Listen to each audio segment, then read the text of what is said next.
Boa noite a todos. Sejam todos muito bem-vindos à Casa Espírita Luz de Jesus. E nessa noite, então, nós vamos iniciar com uma leitura do livro A Luz da Oração de Francisco Cândido Xavier. Senhor, dura é a pedra, entretanto, com a tua sabedoria, temo-la empregada nas obras de segurança.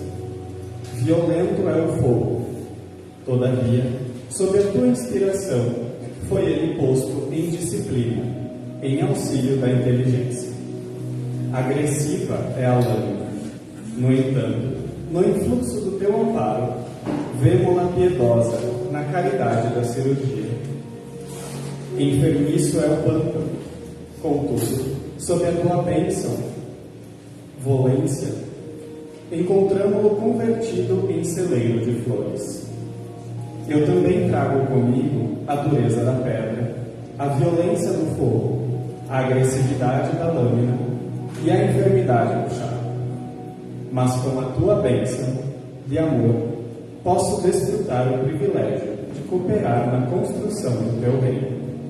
Para isso, porém, Senhor, concede-me, por acréscimo de misericórdia, a felicidade de trabalhar e ensina-me a receber o dom de servir. Nesse momento, então, convido a todos para fecharmos os nossos olhos. Vamos iniciar, então, respirando profundamente, serenando a nossa mente, o nosso coração. E vamos agradecer por mais este grande dia que tivemos, por todas as coisas que passaram por nós, por todos os desafios, por todas as oportunidades. Agradecemos todo o auxílio que a espiritualidade tem nos trazido, todo o amparo, toda a proteção. Agradecemos pela vida e pela oportunidade de estarmos aqui, evoluindo e aprendendo com os nossos irmãos. Pedimos que sempre estejam ao nosso lado, que continuem nos amparando, nos guiando e nos protegendo, para que assim, aqui e agora, possamos também levar o amor, a luz, a fé e a caridade a todos os que precisam, para que possamos modificar e transmutar todas as pessoas e todas as energias que estão ao nosso lado. Por isso tudo agradecemos, que assim seja. Nesta noite, então, temos a nossa colega Cláudia, do Grupo Espírita Allan Kardec. Seja muito bem-vinda.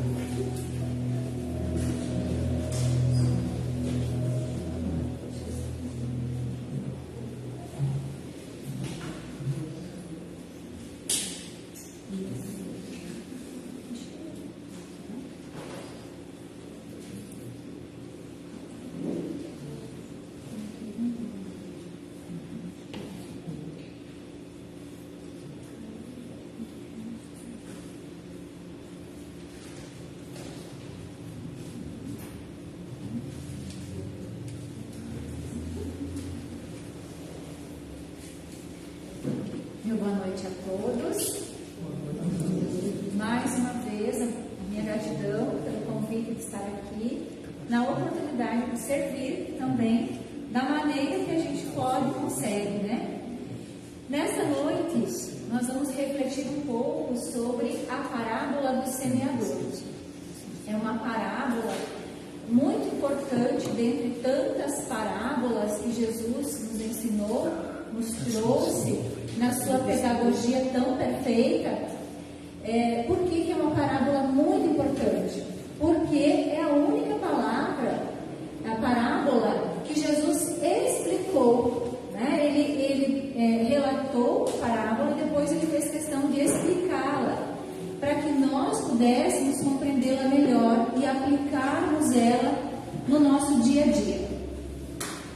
A parábola do semeador, ela também também está explicada no capítulo 17 do Evangelho segundo o Espiritismo, e vale a pena uma leitura e uma reflexão, porque ela nos ensina muito sobre o quanto nós podemos contribuir e como nós somos ou não um solo adequado para sermos depositários dessa semente divina, né, que é a palavra de Deus. Então, nesse primeiro momento, a gente vai ter que refletir, para que a gente possa entender melhor, por que será que Jesus falava por parábolas naquela época? Então, Jesus falava por parábolas porque o povo era bastante simples. Jesus ele andava cercado, pregando para pescadores, para camponeses, agricultores, para pastores, para pessoas muito simples. Então ele precisava ilustrar a sua fala, os seus ensinos, para que todos pudessem compreendê-la. E como pedagogo perfeito que ele foi, ele usou isso para que nós todos pudéssemos compreender melhor. Por que a gente precisa compreender também acerca da agricultura quando a gente fala na parábola do semeador? A parábola do semeador é uma dentre 32 parábolas que Jesus usou para explicar sobre a agricultura. Então ele usou da agricultura porque eram muitos camponeses que o seguiam e que escutavam as suas pregações. Como que era a agricultura no tempo de Jesus? Será que era igual à agricultura que a gente tem hoje, o que a gente conhece nos tempos mais odiernos da humanidade? É claro que não.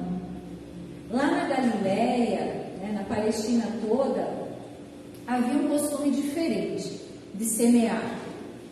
Hoje, para que a gente semeie no campo, primeiro há que se preparar o solo.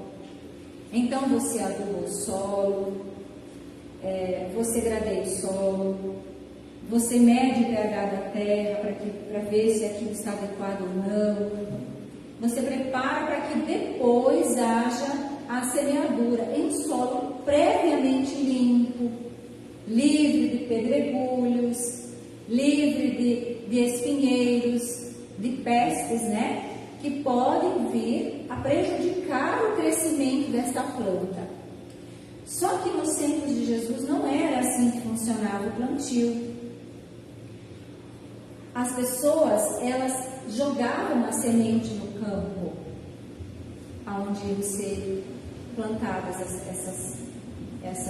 esses frutos, Primeiro era semeado e depois é que se passava com um instrumento bastante rudimentar que se assemelha muito ao nosso atual arado, que ele gradeava, ele arava pedras, espinhos, entre outras plantas inadequadas, para que revolvesse junto com a terra e essa planta germinasse.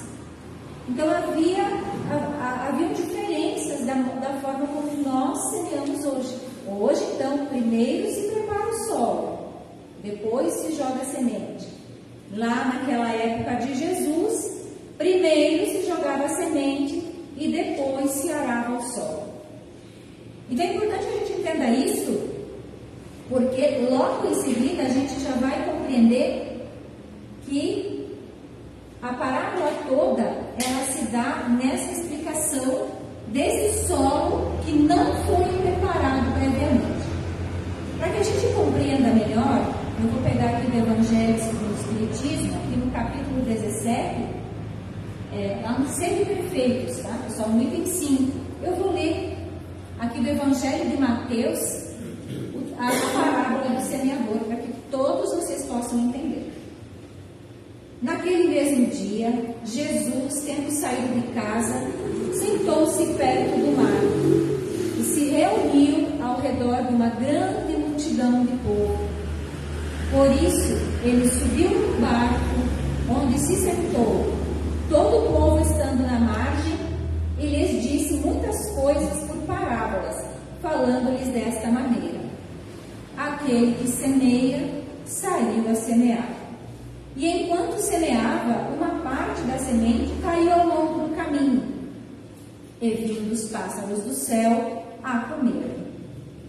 Outra caiu nos lugares pedregosos, onde não havia muita terra, e logo nasceu, porque a terra onde estava não tinha profundidade. Mas o sol, tendo se erguido, em seguida a queimou, e como não tinha raízes, secou. Outra caiu nos espinheiros, e os espinhos, vindo a crescer, a sufocaram. Outra, enfim, caiu na terra boa e deu frutos, alguns grãos rendendo 100 por um, outros 60 e outros 30 por um. Que ouça aquele que tem ouvidos para ouvir. Mateus capítulo 13, de 1 a 9. Aí tem a explicação agora da parábola que Jesus fez. Escutai, pois, vós outros a parábola do semeador. Todo aquele que escuta a palavra do reino e não lhe dá atenção, o espírito maligno vem e arrebata o que havia sido semeado em seu coração. É aquele que recebeu a semente ao longo do caminho. Aquele que recebeu a semente no meio das pedras é o que escuta a palavra e que não a recebe na hora mesmo com alegria, mas ele não tem em si raízes e não está senão por um tempo. E quando sobrevêm os obstáculos e as perseguições por causa da palavra, a toma logo como um objeto de escândalo e de queda. Aquele que recebe a semente de espinhos é o que ouve a palavra, mas em seguida os cuidados desse mundo e a ilusão das riquezas sufocam em si essa palavra e a tornam infrutífera. Mas aquele que recebe a semente numa boa terra é aquele que escuta a palavra e lhe presta atenção e que dá fruto e rende 100 ou 60 ou 30 por um. Então, como a gente pode perceber, Jesus narra a parábola, depois ele explica ela, como a gente havia dito lá no início. Então, na primeira explicação de Jesus, ele fala da semente que foi jogada ao longo do caminho, né? E aí ele diz assim: quem quer que escuta a palavra do reino e não lhe dá atenção, vem o espírito maligno e tira o que lhe fora semeado no coração. Na verdade, a parábola do semeador, ela é descrita em Mateus, como a gente viu agora, Marcos e Lucas, exceto João. João não descreveu essa parábola. Nos demais evangelistas, eles relatam que veio as aves do céu, né? E aqui relata que são espírito, que é o espírito maligno. Será que as aves do céu são espíritos malignos? É claro que não. O que ele quis dizer com isso? Que esse solo pisado, que fica à beira do caminho quando o semeador está semeando, esse solo pisado, duro, né? A semente não entra, não consegue entrar. Esse solo representa as pessoas que têm um coração mais endurecido, que são muito vinculadas à matéria, extremamente vinculadas à matéria, mas muito mais do que isso. Ele até ouve a palavra, tem sabedoria para ouvi-la, tem capacidade cognitiva, talvez, até para entendê-la, mas ele não a aceita. E, inclusive, às vezes, ele diz que essas coisas são devaneios. Então, são pessoas muito enraizadas na maldade, na ganância, na inveja, no egoísmo, na desconfiança. São pessoas que não confiam no outro, não confiam em Deus, não acreditam num ser superior. Então, essas pessoas representam esse solo duro e pisado. E aquilo que não penetra no solo, vem o espírito maligno e arrebata. Ou seja, está ali e facilmente é retirado. É como se não tivesse existido. Porque depois que os pássaros tiram essa semente do solo, é como se elas nunca tivessem nascido ali. E não ficam nem vestígios. As acontece com o coração daquela pessoa que não se deixa permear pela palavra? Sabe quando às vezes a gente pensa assim, poxa, mas a pessoa, a gente fala, né? A gente vai para palestras, a gente ouve coisas boas, a gente lê a palavra em casa, mas fulano ou fulana não se sente arrebatada por ela. Parece que não faz sentido. Aquilo não incorpora-se naquela pessoa. Assim é o nosso coração, às vezes, quando nós não nos permitimos receber aquilo que vem do alto. E como a gente costuma dizer, aquilo que vem através da palavra é um manancial infinito. Joga em uma infinitude profunda de amor. Então essa recusa em nós não absorvermos, ela terá, obviamente, uma consequência. Mas também a gente pode pensar e ter esperança que todo solo endurecido, uma hora ou outra, seja pela chuva, seja pelas situações, poderá também se tornar um solo permeável. Mas a que tempo? Quando? Né? Então, às vezes nós somos assim, precisamos desse tempo também. Aí nós temos também a semente que caiu em lugares pedregosos. É aquele que escuta a palavra e a recebe com alegria no primeiro momento, mas não tendo nele raízes, dura apenas algum tempo. Sobrevindo reveses e perseguições por causa da palavra, tira ele daí o motivo de escândalo e queda. Então imaginem assim, quando quem já conheceu um pouquinho da agricultura, ou veio, foi criado no meio rural, sabe que o terreno pedregoso, às vezes, ele é raso, né? Quando tem muita rocha, a camada de terra ela é muito superficial. Então, não se mantém raízes profundas, né, nesse terreno. Por isso que essas pessoas são comparadas a um solo pedregoso. Porque a palavra até penetra nesse solo. Ela brota, faz sentido e traz alegria, mas ela não consegue se fixar e logo morre. Por quê? Porque não tem raízes profundas, não tem capacidade de oferecer profundidade para buscar os nutrientes necessários para se sustentar e crescer e se desenvolver. Segundo o Pastorinho, a maior parte da humanidade está aqui, no terreno pedregoso. Sabe por quê? Porque a gente se empolga. Às vezes a palavra recebida, naquele momento de dor, naquele momento que eu estou fragilizado, em que o meu coração sangra por alguma situação que aconteceu na minha vida, aquela palavra recebida faz sentido. Eu venho aqui, ou eu ouço algo que acalenta o meu coração, me enche de alegria. E aí eu penso, puxa, eu entendi, a minha dor diminuiu, eu encontrei um sentido. Aí a gente se empolga. Mas passado algum tempo, esse efeito da empolgação faz com que a nossa fé esmoreça, murche e morra.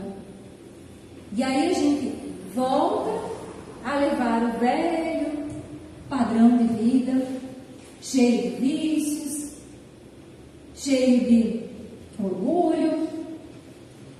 Então, às vezes a gente começa, por exemplo, um curso, todo empolgado na nossa vida, até aqui na casa espírita.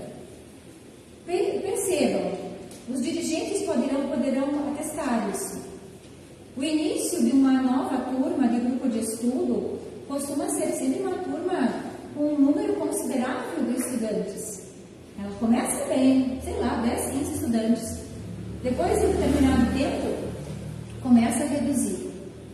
E começa a reduzir. Daqui a pouco sobram 2 ou 3. Por quê?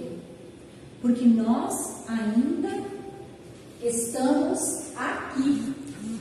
Somos superficiais na nossa fé. A partir do momento que aquilo que eu buscava acalentou meu coração, eu encontrei a resposta de que eu necessitava, é como se aquilo fosse o suficiente. E aí eu desisto. Mas isso vale para tantas outras coisas. Outro exemplo, o Evangelho no lar. A gente começa a fazer, estabelece um dia. Eu vou fazer no sábado, eu vou fazer no domingo, ou então eu vou fazer na segunda. A gente escolhe um dia, qualquer dia que seja. Hoje é quinta-feira, então o dia do Evangelho vai ser na quinta-feira. Então toda quinta-feira, num horário próximo àquele que eu estabeleço, eu já preciso me preparar mentalmente para fazer essa reflexão. A primeira semana vai, né? A gente vai todo empolgado, prepara a água, a gente coloca um livrinho de mensagem, lê, se emociona, fica tão feliz, vai dormir com aquela sensação de coração quentinho, gostoso, né? A segunda semana também. Aí na terceira semana a gente pensa, nossa, mas hoje eu estou cansada. Sabe o quê? Depois amanhã. E aí na outra semana, de novo, hoje eu vou ver um filme, porque eu estou precisando me distrair, não estou querendo, acho que vai fazer mal ficar focado aqui fazendo isso. Então eu vou me distrair, vou assistir um filme, ou vou ler um livro, outra coisa. Então a gente começa 1000 coisas na nossa vida e às vezes desiste. Às vezes desiste de bons hábitos, pensem bem, não somente em relação à nossa fé. Um grande exemplo disso é a prática de exercício físico. Quantas vezes a gente se matricula na academia, vai, 1, 2, 3, na quarta não vai, daqui a pouco você está pagando o carnê, né?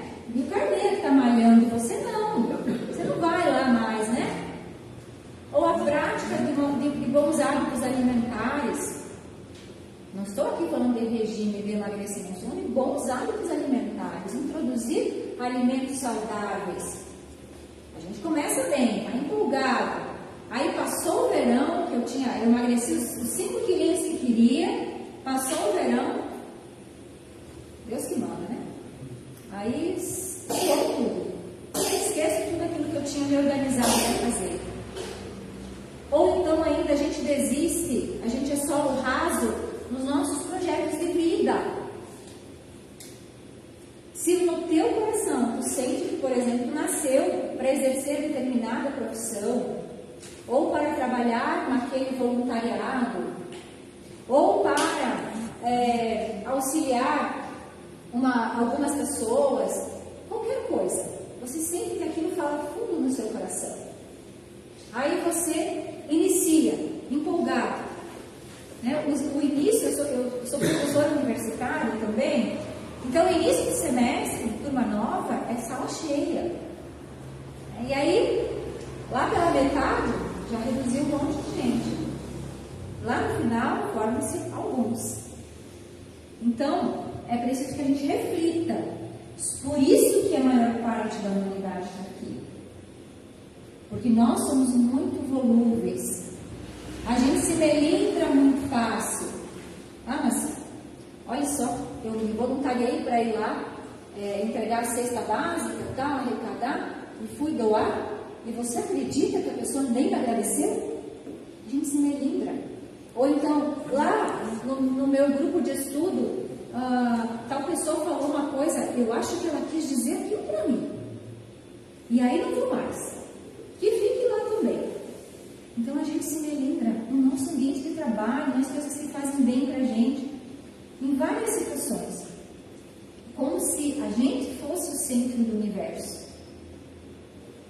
É porque a gente não estuda astronomia, né? E a gente esquece de olhar para o firmamento à noite. E quando a gente olha para o firmamento, a gente vê que cada estrelinha é um sol, como se fosse um sol. A Aliás, o nosso querido Sol, amado Sol, é pequenininho, né? Uma das estrelas pequenas do firmamento. E aí a gente vê tantos universos possíveis por aí que a nossa ciência nem consegue desvendar todas. E a gente acha que a gente é o centro do mundo, que tudo que acontece é para me atingir. Então, nesse sentido, a gente precisa pensar mais sobre como eu posso aprofundar mais o meu solo. Como eu posso deixar de ser um solo raso? O terceiro tipo de solo, trazido por Jesus na parábola do semeador, é quando aquela semente cai entre os espinheiros. É o que ouve a palavra, mas logo os cuidados, preocupações e a ilusão das riquezas abafam aquela palavra e a tornam infrutífera. Então são pessoas que cumprem até o ritualismo, mas não vivem a fé. De que maneira, gente? Quero que vocês entendam que nesse solo existe profundidade, diferente do solo pedregoso. A pessoa até, ela já caminhou bastante, ela tem um potencial de florescimento muito grande. Mas, ainda apegados à matéria, apegados às nossas ocupações terrenas, aqui nesta parábola representada pelos espinhos, a gente se deixa sufocar e se deixa distrair. E aí aquela semente que poderia ter raízes profundas, porque o solo é profundo, porque o conhecimento que eu possuo de fato é profundo, conhecimento de fé profunda, mas eu não aplico, porque agora eu estou ocupado porque eu tenho que trabalhar muito. Porque agora eu não posso, quando me aposentar eu vou. E aí a pessoa vai deixando para viver essa fé profunda lá para frente, vai jogando para frente. Mas aí Jesus fala, né? Que a gente não sabe qual é o dia e a hora que o ladrão baterá a nossa porta. Quando é que a gente vai partir? A gente não sabe. Às vezes não vai ter tempo. Porque o tempo de que dispomos é agora. É preferível fazer o pouco possível do que o muito impossível no momento. Então essa terra profunda, cheia de possibilidades, também nos representa em muitos momentos da nossa vida.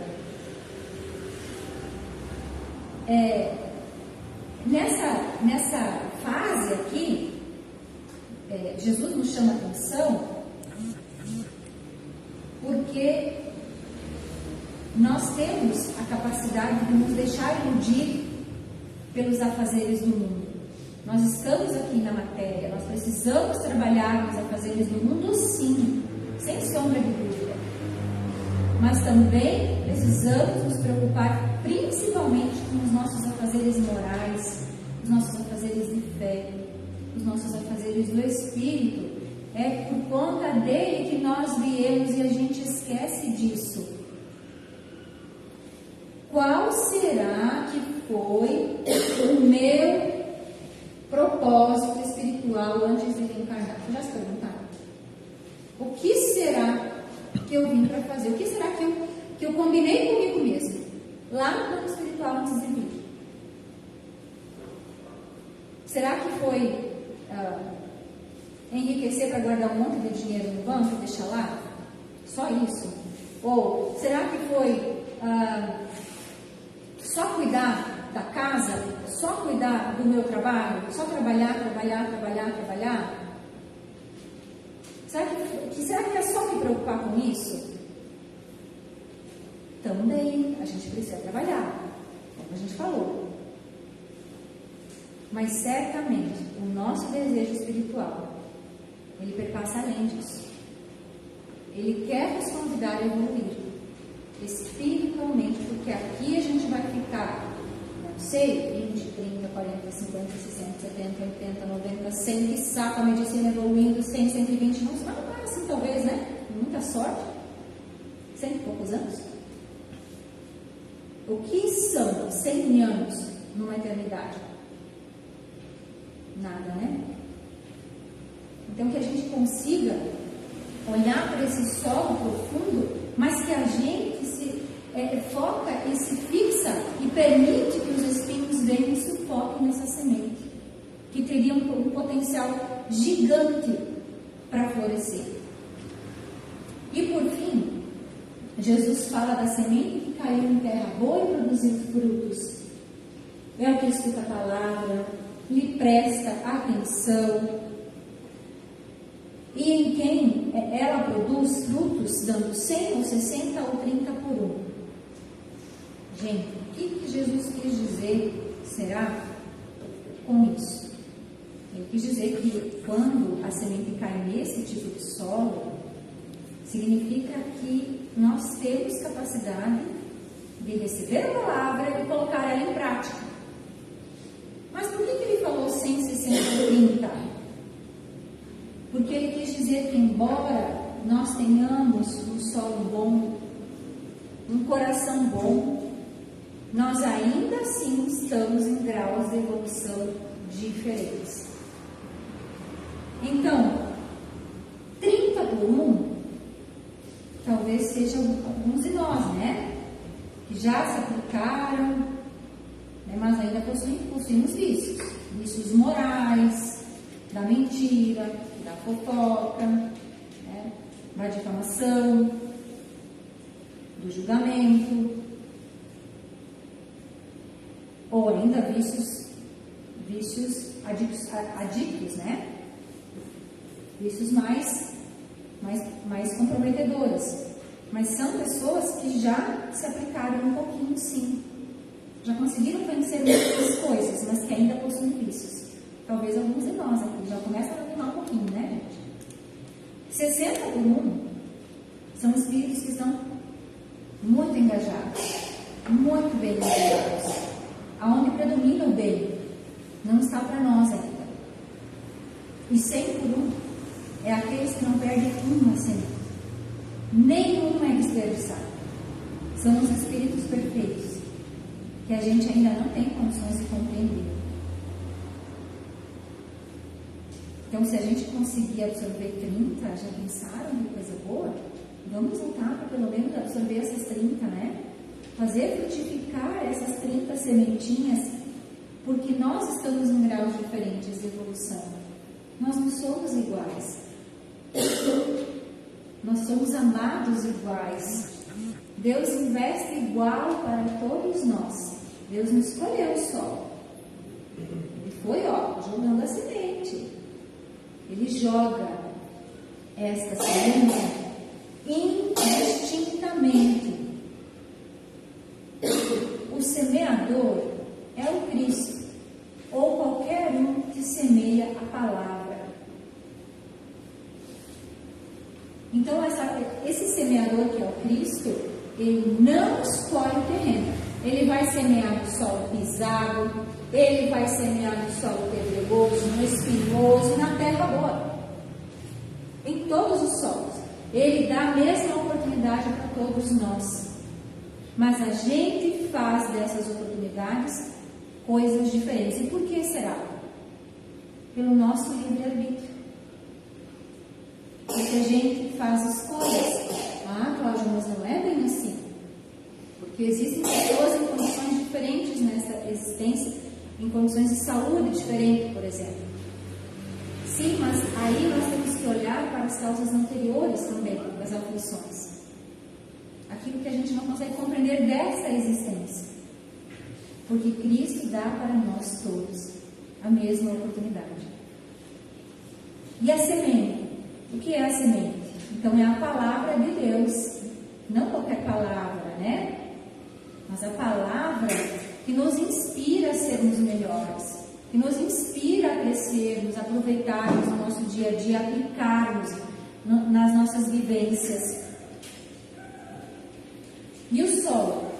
O solo é o nosso coração, é o nosso espírito. Somos todos nós. E aí fica uma pergunta para todos nós. Quem é o seu semeador? Resposta rápida. É Deus. Será que a gente escolhe de fato Deus para ser o nosso Senhor? Ou a gente está colhendo palavra por aí que não é exatamente a palavra de Deus, a palavra vinda dessa pureza divina? Será que a gente está sendo ético o tempo todo?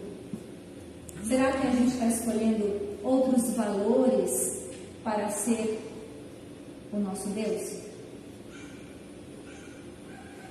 Diga-me onde está teu coração e eu direi onde está o teu tesouro. Aí nós temos aqui mais uma outra reflexão. Que sementes germinam em ti? Que sementes será que a gente tem deixado germinar em nós? Será que é a semente do vício? Será que são os julgamentos? Porque, às vezes, a gente gosta de ouvir isso, de receber isso, de acolher o julgamento, de acolher a fofoca, a maledicência, falar do outro que a gente nem conhece, nem sabe a história, julgar ele, julgar o filho dele, julgar a mãe dele, julgar os pais. Porque meus pais isso, meus pais aquilo. Será que a semente que germina em mim é do ódio ou das mágoas? Será que eu estou regando muito essa semente dentro do meu coração? Será que é a preguiça? É ficar adiando lá naquele sol que o pastorinho falou que nós estamos, que é o pedregoso? Será que a gente está deixando a preguiça tomar conta para dar o pontapé inicial da nossa mudança espiritual? Será que é a semente da ganância? Será que é a semente do egoísmo? Toda semente que Deus semeia, ela está apta a semear, a germinar, aliás. Toda semente que Deus semeia está apta a germinar. Toda. Só depende de nós. Não tem uma semente ruim que Ele põe, que Ele nos oportuniza. O fato de nós estarmos aqui, encarnados, nesse momento, é uma grande oportunidade de fazer germinar. A hora é agora. Germine, brote dentro de você, na sua vida.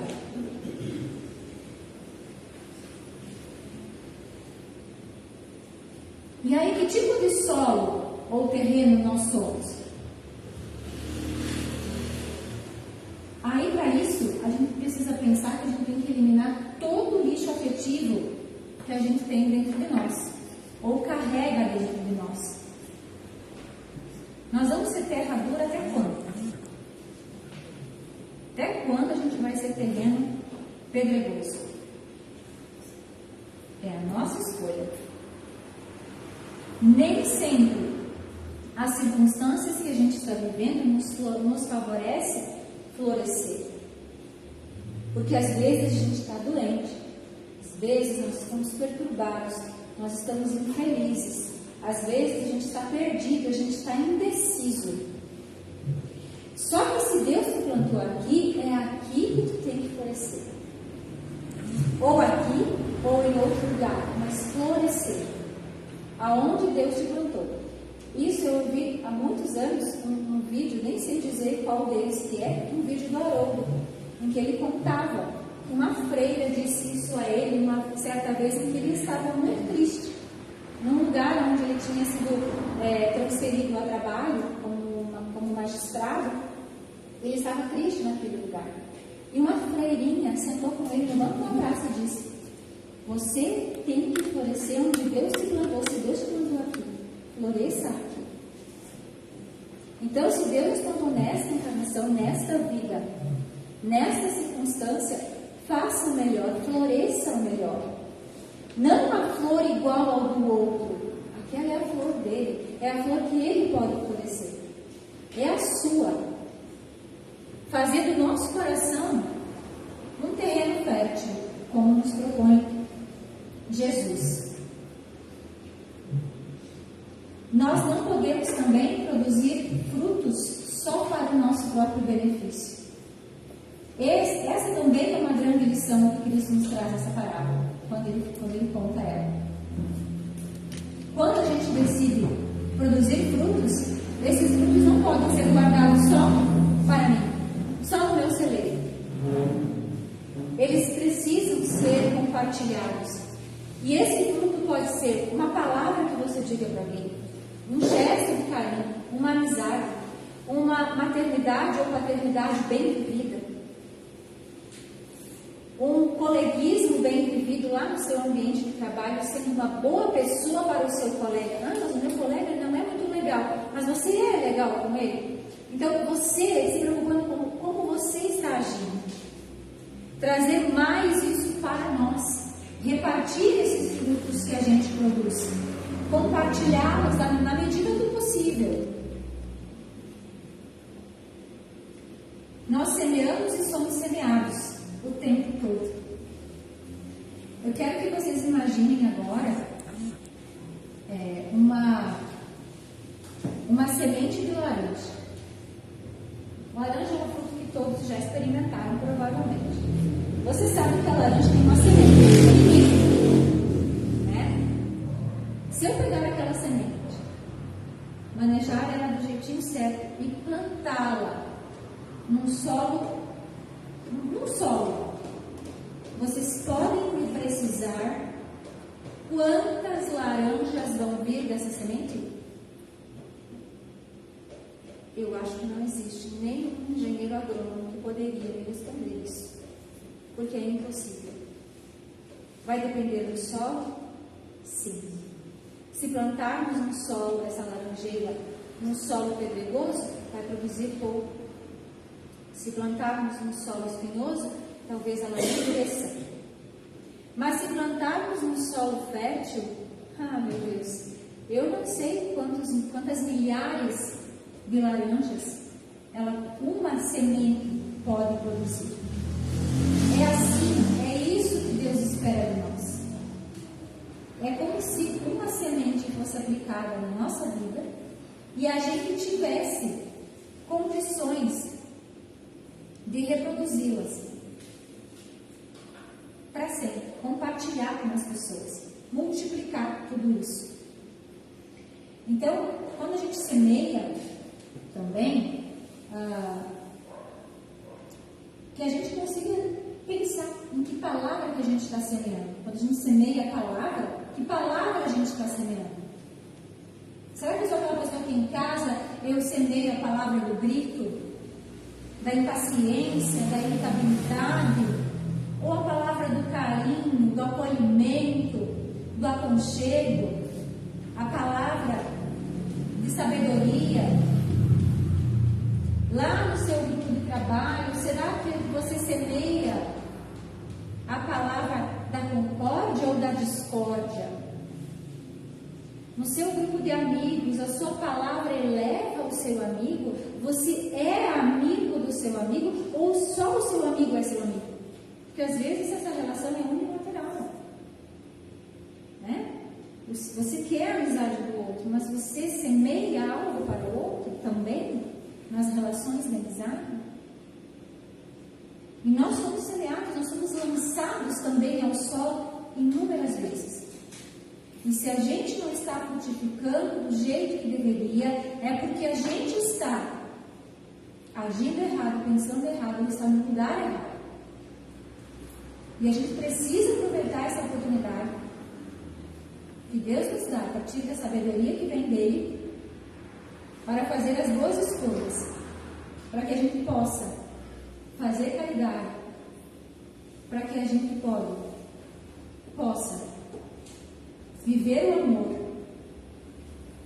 Mas dizem, né, que mais importante do que o amor é amar, é o verbo amar. Porque o amar implica na ação que eu tenho que ter todo dia, todo momento. A prática do bem pela repetição, a insistência no bem. Às vezes você faz uma coisa certa, uma coisa boa, mas você não vai ter essa recompensa agora. Nem semana que vem, talvez nem no mês que vem. Gente, talvez é só na vida que vem. Mas está tudo semeado, não está perdido. Então essa insistência no bem também requer que a gente desenvolva na gente misericórdia, que a gente possa renunciar, às vezes, a algum prazer imediato em prol da nossa elevação maior, que vai acontecer lá na frente, se nós soubermos agir e escolher, fazer as boas escolhas, fazer bom uso do nosso livre-arbítrio, fazer uso desse recurso precioso que é a prece. A prece nos ilumina aos que estão conosco, que a gente consiga ter um olhar de esperança para olhar para além das tribulações do nosso dia a dia. A gente às vezes está tão perturbado com a nossa rotina, com os nossos afazeres, com os nossos problemas, e a gente fica tão preso nisso que a gente nem vê que já é dezembro, gente. Nós estamos a poucos dias do Natal. Vocês já pensaram nisso? Esses dias eu passei em frente à vitrine das lojas e eu falei, meu Deus, já tem decoração de Natal? E agora já estamos a poucos dias do Natal. A gente se ocupa tanto com os afazeres que a gente esquece de olhar para além das nossas tribulações. Que a gente tem um olhar de montanha, que a gente possa subir lá no pico da montanha emocional da gente, conseguir olhar para além, para a nossa vida, com um olhar de eternidade, porque a gente não vai viver só agora. Tudo que a gente está construindo, vivendo, passando agora, serve como plantio, como colheita para agora, semana que vem, mês que vem, ano que vem, década que vem, ou décadas que vem, ou vida que vem. Em algum momento colheremos. Que nós não tenhamos pressa na colheita, mas que a gente tenha pressa no plantio. No plantio. Aí Chico nos traz uma frase que a gente possa ir encerrando, então. Chico, sempre muito inspirador, nos traz essa lição. Mesmo que esteja sofrendo muito, quem se dispõe a fazer o bem, eu ousaria abrir um parênteses aqui, né? Quem se dispõe a semear, aos poucos retoma o equilíbrio. Não podemos esperar soluções imediatas para um problema que vem se arrastando há séculos. Nós não temos dimensão de há quanto tempo a gente vem arrastando algumas problemáticas e boa parte delas por nossa escolha. Nossa escolha, nossa consequência. Nossa escolha, nossa consequência. Então, que façamos o bem, que nós disponhamos com muita energia, com muita disposição, fazer isso. Ser semeados, receber a semente e às vezes semear também. Acolher essa semente em solo bom, transformar o nosso coração em solo bom, para que toda essa vibração divina germine em nós. Muito obrigada.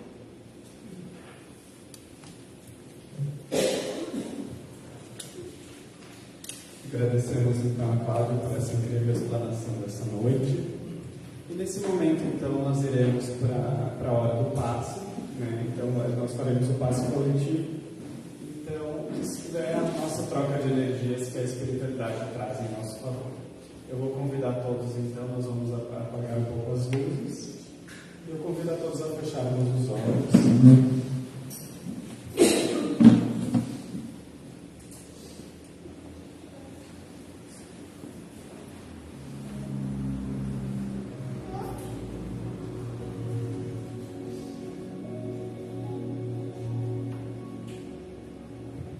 Senhor, sejas para o teu coração misericordioso todas as nossas alegrias, esperanças e aspirações. Ensina-nos a executar teus propósitos desconhecidos. Abre-nos as portas de ouro das oportunidades do serviço e ajuda-nos a compreender a tua vontade. Seja o nosso trabalho a oficina sagrada de bênçãos infinitas. Converte-nos as dificuldades em estímulos santos.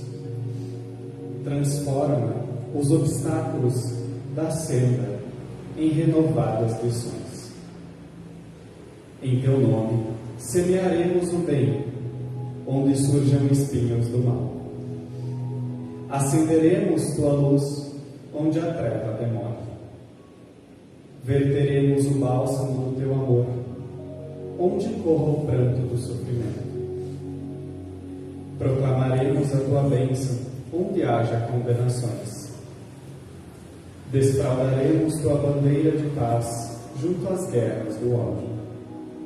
Senhor, dá que possamos servir com a fidelidade com que nos amas, e perdoa as nossas fragilidades e vacilações na execução da tua obra. Fortifica-nos o coração, para que o passado não nos perturbe e o futuro não nos inquiete, a fim de que possamos honrar-te a confiança do dia de hoje, que nos deste para a renovação permanente até a vitória final. Somos tutelados na terra, confundidos na lembrança de erros milenários, mas queremos agora, com todas as forças da alma, nossa libertação em teu amor para sempre. Arranca-nos do coração as raízes do mal, liberta-nos dos desejos inferiores, dissipa as sombras que nos obscurecem, a visão do teu plano divino, e ampara-nos para que sejamos servos leais da tua infinita sabedoria. Dá-nos o equilíbrio da tua lei, apaga o incêndio das paixões que por vezes irrompe ainda no âmago de nossos sentimentos, ameaçando-nos a construção da espiritualidade superior. Conserva-nos em tua inspiração redentora, no ilimitado amor que nos reservastes, e que, integrados no teu trabalho de aperfeiçoamento, incessantemente possamos atender-te os sublimes desígnios em todos os momentos, convertendo-nos em servidores fiéis da tua luz para sempre. Que assim seja. Então, com essa energia, nós agora possamos também retornarmos aos nossos lares e levar também essa luz e esses aprendizados dessa noite. A Casa Espírita Luz de Jesus agradece a presença de todos e tenham uma boa noite.